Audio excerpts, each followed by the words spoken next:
Found one of the original elevators that was completely redone.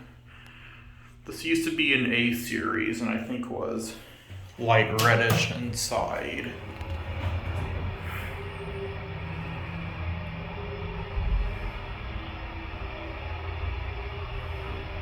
Lower level. I'm gonna get off that C. Yep, it used to be an Otis and it was completely redone. See, glues, they're still here.